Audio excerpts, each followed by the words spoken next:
Otep et bienvenue à l'Archimitosphère. Nous allons essayer aujourd'hui de lire ce livre que j'ai eu à payer à Abidjan quand j'étais là-bas la fois passée. Le livre s'intitule Les prêtres de l'ancienne Égypte. C'est un livre écrit par Serge Sonéron. Et je recommande à tous ceux qui ont la possibilité d'avoir accès à ces livres-là de payer et le lire. C'est très intéressant. Alors la question que vous pouvez déjà vous poser, c'est qui sont les prêtres de l'Égypte ancienne?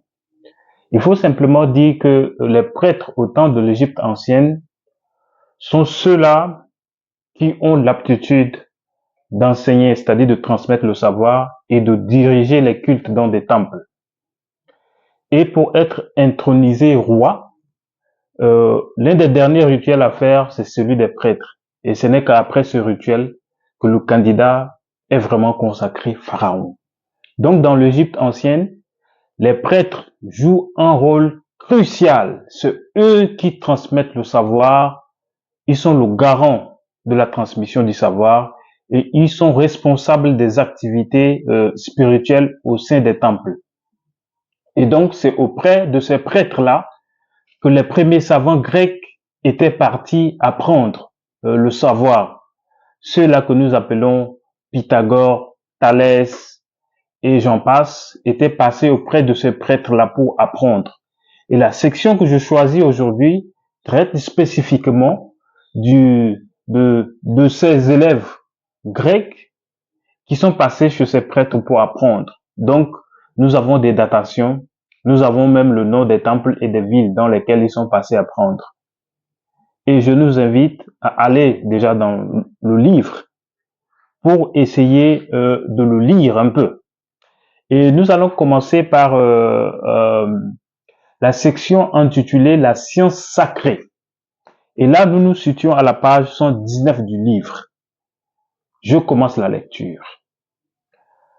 À parcourir les textes grecs anciens, on ne peut se défendre de l'idée qu'aux yeux de ces vieux auteurs, l'Égypte était comme le berceau de toute science et de toute sagesse. Il faut rappeler ici que Serge Sonéron n'est pas un Africain. Et donc, il ne peut pas mentir au sujet de ce qu'il écrit.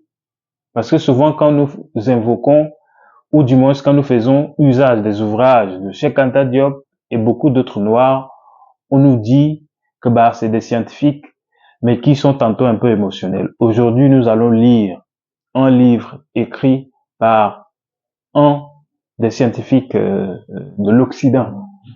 Donc, il est rare de mentir contre son camp. Je continue la lecture.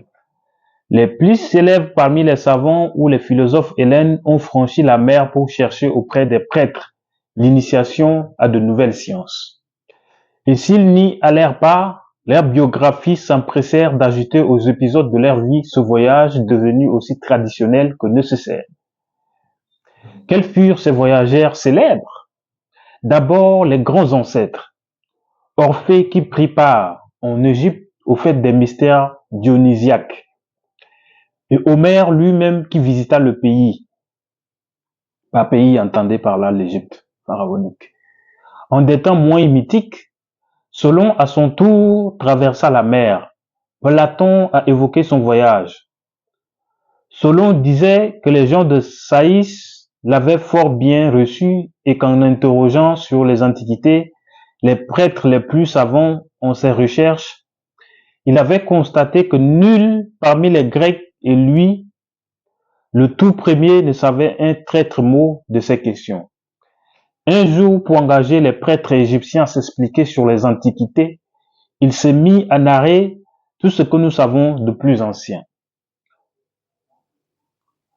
Phoronis dit le premier homme, Niobé, le déluge de Deucalion et Pyrrha avec tout ce que l'on en rapporte. Il fit la généalogie de tous leurs descendants. Il essaya par un calcul des années de déterminer la date de ces événements.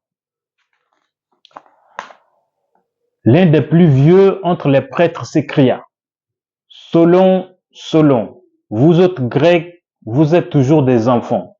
Il n'y a pas de vieillard en Grèce. Que veux-tu dire? Demanda Solon. Vous êtes jeune d'esprit, répliqua le prêtre égyptien. car vous ne possédez nulle tradition vraiment antique, nulle notion blanchie par le temps. Et donc, pour commenter ce que je viens de lire, c'est que les Grecs venaient auprès des prêtres égyptiens pour apprendre des antiquités concernant leurs propres ancêtres.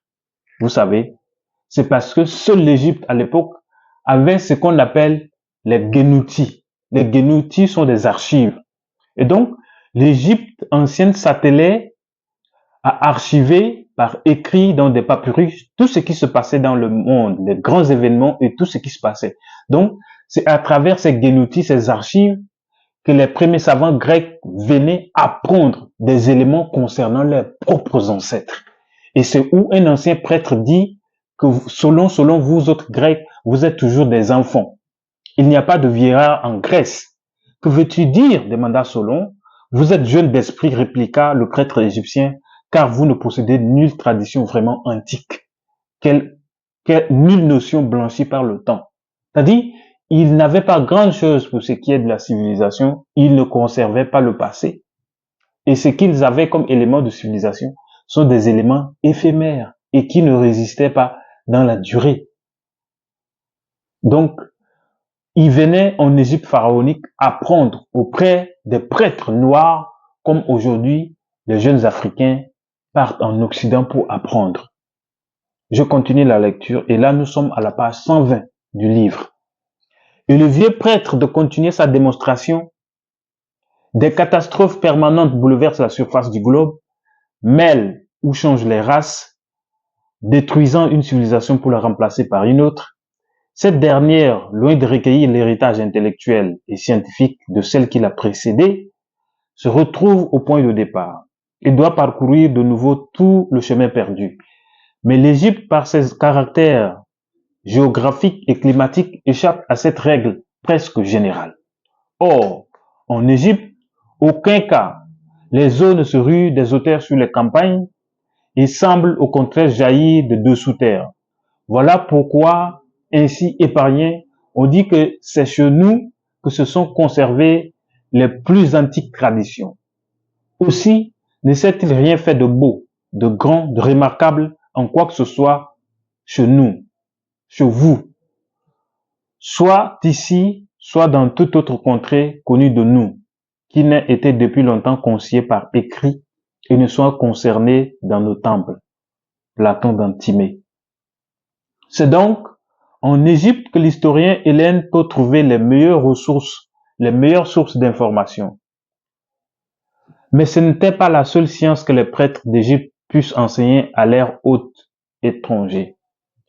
Ainsi, Thalès de Milet fit un voyage chez les prêtres et les astronomes d'Égypte. Et selon un de ses biographes, il semble avoir appris la géométrie des Égyptiens. Géométrie et astronomie, telles sont les deux disciplines auxquelles les auteurs grecs se réfèrent le plus souvent lorsqu'il s'agit des prêtres d'Égypte. Il y joint parfois la théologie quand les prêtres acceptent d'en révéler les mystères à leurs hôtes, ce qui n'était pas fréquent. Les prêtres ne recevaient pas toujours ces touristiques questionnaires avec enthousiasme.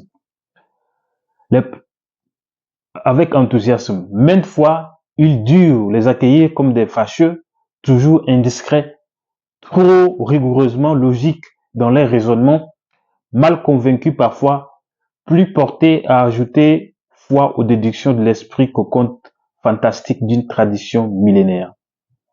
Instruits par quelques expériences antérieures des tendances intellectuelles de ces curieux Hélènes, les prêtres tentèrent ainsi de se débarrasser de Pythagore, quand sur les conseils de Thalès, il vint chercher auprès d'eux les révélations de la science et de la foi. Donc Pythagore recommande à Thalès de venir en Égypte apprendre la science. Porphyre raconte en ces termes le voyage de Pythagore. Ayant été reçu par Amasis, c'est un des pharaons d'Égypte, et là nous sommes en 568-626 avant Jésus-Christ. Il obtint de lui des lettres de recommandation auprès des prêtres d'Héliopolis, qui l'envoyèrent à ceux de Memphis comme étant plus anciens, ce qui au fond n'était qu'un prétexte. Puis de Memphis, il fut encore renvoyé pour les mêmes raisons au prêtre de Diopolis, c'est-à-dire de Thèbes. Ceux-ci redoutant le roi et n'osant trouver de faux fuyants pour écarter le nouveau venu de leur sanctuaire, crurent pouvoir s'en défaire en le forçant à subir de très mauvais traitements et à exécuter des ordres très durs, tout à fait étrangers à l'éducation hellénique. Tout cela était ainsi calculé pour le pousser au désespoir et le détourner enfin de son entreprise. Mais comme il exécutait avec zèle tout ce qu'on lui demandait, les prêtres finirent par concevoir une grande admiration pour lui, le traitèrent avec égard et lui permirent ainsi de sacrifier à leur Dieu ce qui n'aurait jamais été accordé jusqu'à là à un étranger. C'est-à-dire, Pythagore était arrivé pour apprendre auprès des prêtres, mais on le faisait balader de temple en temple, de ville en ville, jusqu'à ce que lui-même ait été convaincu que on est en train de me rejeter. Donc, là, on le fait faire des travaux un peu rudimentaires, c'est-à-dire il creusait les trous au sein des temples, il balayait des temples, il faisait des petits travaux, mais sa détermination à apprendre fait que il ne rejetait pas ce qu'on lui demandait de faire. Et c'est ainsi que les prêtres l'ont pris par pitié et ont accepté de lui transmettre le savoir. Donc, je continue la lecture. Ce zèle, cette obstination, cette soif de s'instruire finirent ainsi par lui ouvrir les portes d'abord résolument closes et par lui concilier la faveur des prêtres. Un autre biographe, Jamblique, nous montre de son côté Pythagore fréquentant tous les sanctuaires d'Égypte avec beaucoup d'ardeur, admiré des prêtres et des devins avec lesquels il vivait, s'instruisant en toutes choses avec la plus grande attention, cherchant à connaître personnellement tout ce qui était réputé pour leur intelligence, ne manquant aucune cérémonie religieuse et visitant tout pays où il lui semblait pouvoir trouver du nouveau. C'est ainsi qu'il rencontre tous les prêtres, apprenant de chacun ce qu'il savait. Et c'est dans ces conditions qu'il passa 22 ans dans les temples d'Égypte. Donc, Pythagore a appris auprès des prêtres pendant 22 ans. Donc, des travaux rudimentaires auxquels il était soumis et de son engagement à aller de ville en ville à rencontrer tout prêtre susceptible de lui transmettre le savoir. Si Pythagore était déjà un savant chez lui, est-ce qu'il allait se laisser aussi traîner dans ce sens-là? Ça veut dire simplement qu'il était venu en Égypte, mais totalement vide. Et il avait vraiment soif d'apprendre. Donc, il fallait se laisser aller dans tout et subir tout pour bénéficier de ce savoir-là. Nous continuons la lecture. Quelles furent de façon plus précise les sciences dont il chercha, particulièrement les éléments? Que cherche Pythagore? La géométrie surtout, car on trouve chez les Égyptiens beaucoup de problèmes de géométrie. Tous les théorèmes des lignes en proviennent. Et l'astronomie qu'il étudia dans les sanctuaires pendant toute la durée de son séjour en Égypte. Je rappelle qu'il a étudié pendant 22 ans auprès des prêtres.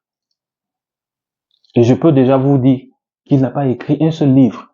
Tout ce qu'on vous récite aujourd'hui, théorème de Pythagore, c'est en fait les théorèmes des anciens Égyptiens qu'il a écrit, qu'il a appris et qu'il est réparti, enseigné chez lui. Sinon, lui-même, Pythagore n'a jamais écrit un seul livre. Ce sont les descendants des Pythagore racistes qui essayent aujourd'hui d'éteindre le nom des prêtres auprès de qui il a appris ses sciences et maintenant de faire des théories des Égyptiens, des théories créées ou alors inventées par Pythagore. Donc aujourd'hui, nous allons simplement nous atteler à détruire ces mensonges et à révéler qui sont les vrais géniteurs de ces savoirs qu'aujourd'hui nous attribuons à Thalès, nous attribuons à Pythagore. Ça doit cesser, parce que la jeunesse doit apprendre la vérité. Bref, permettez que je respire. Il étudia dans les sanctuaires pendant toute la durée de son séjour en Égypte. Bref, il acquit chez les prêtres de Thèbes et de Memphis. Donc, c'est à Thèbes et à Memphis que Pythagore a le plus appris. La science pour laquelle on le considère en général comme savant. On le considère. Il n'est pas encore savant, on le considère. On l'attribue des choses. allant jusqu'à maintenir dans son propre enseignement des méthodes symboliques et mystérieuses dont les prêtres étaient, paraît-il, coutumiers. Donc, d'autres sages, d'autres philosophes grecs vinrent encore s'instruire dans les temples égyptiens. Pythagore n'est pas le seul, Thalès n'était pas le seul, Solon n'était pas le seul. Nous avons parfois les détails de ce qu'ils retirèrent de ces stages. Onopide, par exemple, apprit des prêtres et astronomes plusieurs secrets, et en particulier que le soleil a une marche oblique, l'écliptique, oblique sur l'équateur céleste, dirigée en sens contraire de celle des autres astres. Démocrite, de son côté, fréquenta 5 ans les prêtres pour apprendre les choses relatives à l'astronomie et la géométrie. Donc, tout ce que nous appelons les premiers savants grecs étaient les élèves des prêtres égyptiens. C'est des prêtres noirs. Et cette Égypte que nous parlons, ou nous mentionnons ici, est l'Égypte noire. Quant à Platon, nous descendons chez Platon. Il semble avoir cherché en Égypte à se documenter sur la géométrie et la théologie, et sur la science sacerdotale en général. Il dut se heurter aux mêmes réticences que Pythagore avait déjà rencontrées. Réticence de Pythagore parce que pour les anciens Égyptiens, le savoir est une arme. Et quand on ne connaît pas une personne profondément, on ne doit pas le transmettre le savoir parce que cette personne peut être de mauvaise foi et appliquer ce savoir-là dans le mauvais sens pour détruire la société. Pourquoi la réticence de ces prêtres? Ils essayent de comprendre un peu, ou du moins d'étudier la moralité de la personne avant de l'accepter comme étudiant et commencer à le transmettre le savoir. Donc, Pythagore a connu cette résistance, Platon a également connu cette résistance. Le géographe Strabon, dans sa description de l'Égypte, nous parle en effet en ces termes de son voyage à Héliopolis. Nous y avons vu les édifices consacrés jadis au logement des prêtres. Mais ce n'est pas tout. On nous montra aussi la demeure de Platon et d'Eudoxe, car Eudoxe avait accompagné Platon jusqu'ici. Arrivés à Héliopolis, ils s'y fixèrent et tous deux vécurent là 13 ans dans la société des prêtres. Donc, Platon a appris auprès des prêtres égyptiens pendant 13 ans. Le fait est affirmé par plusieurs auteurs.